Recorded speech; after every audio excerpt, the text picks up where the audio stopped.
डालनी है वो ये वाली होगी, छोटी सी तिरछी लाइन होगी, और ये छोटी तिरछी लाइन के ऊपर ही आप फे को लिख देंगे या वाव को लिख देंगे या काफ को लिख देंगे।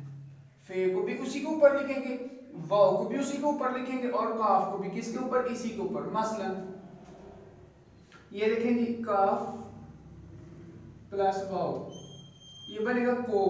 अब इसमें सिरा काफ का आएगा, ये काफ का सिरा आ गया। अब ये पैवांद आएगा, छोटी तिरछी लाइन, ये पैवांद आ गया और अगला हरफ इसी के ऊपर आ जाएगा, वाव है आगे तो वाव इसी के ऊपर आ जाएगा। इसी तरह से देखिए अगर यहां पे होता सीन प्लस फे तो ये बना था सफ, तो सिरा सीन का आएगा, ये सीन का सिरा आ गया। आगे ये पैवांद आएगा, पैवांद ने इसको इसको इसके साथ जोड़ना होता है, ये पैवांद आ गया और अगला हरफ फे इसी के ऊपर ही आ जाएगा। आप समझ आइए कि ये जो छोटी सी तिरछी लाइन है इससे जो अगला हरफ होगा वो इसके ऊपर ही आ जाएगा। ये जो आप छोटी तिरछी लाइन वाला पैवांद डाल रहे हैं इससे जो अगला हरफ होगा वो इसी के ऊपर आ जाएगा। अब इसकी मैं मिसालें लिख रहा हूं चंद। मसलन देखिए जी, मीम प्लस फे, ये पेन पेंसिल और पॉइंटर वाली लिखाई है। अच्छा सिरा जो है ये मीम का लेंगे, ये ले लिया, उसके बाद आगे आएगा पैवांद, पैवांद होगा छोटी तिरछी लाइन और आगे ये जो फे है ये आ जाएगी, उसी के ऊपर आ जाएगी। इसी तरह से अगर हमने हे को काफ के साथ मिलाना हो, हे प्लस काफ हक, तो अब ये हे यहां से आ जाएगी, इसका ये सिरा आ गया, उसके बाद पैवांद आएगा, पैवांद ये छोटी तिरछी लाइन ये, और अगला हरफ इसी के ऊपर ही आ जाएगा, ये हो जाएगा। अब आपने जो प्रैक्टिस करनी है मैं वो हरूफ लिख रहा हूं, ये जरा ध्यान से समझ लीजिए।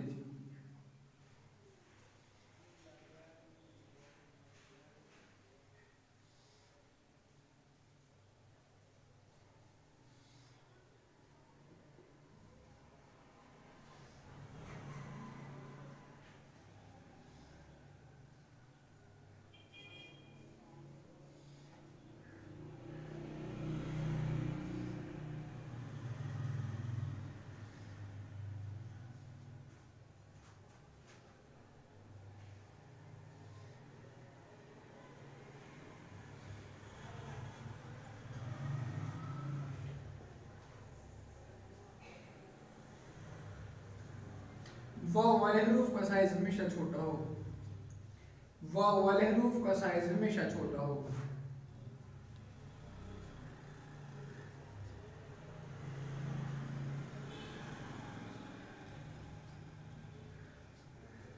ये हमने वाव के साथ मिला दिया, उसके बाद इसी तरह से काफ के साथ भी मिला लेंगे, यही सीनों को काफ के साथ।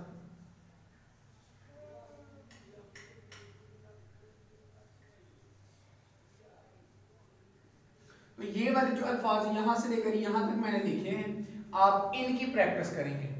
इनकी जस्ट आपने प्रैक्टिस कर ली तो आपके फे वाले, काफ वाले और वाव वाले हरूफ जहां पे भी उर्दू की लिखाई में आएंगे वो बिल्कुल परफेक्ट हो जाएंगे। तो आप इनकी जो है वो खूब मश्क कीजिएगा।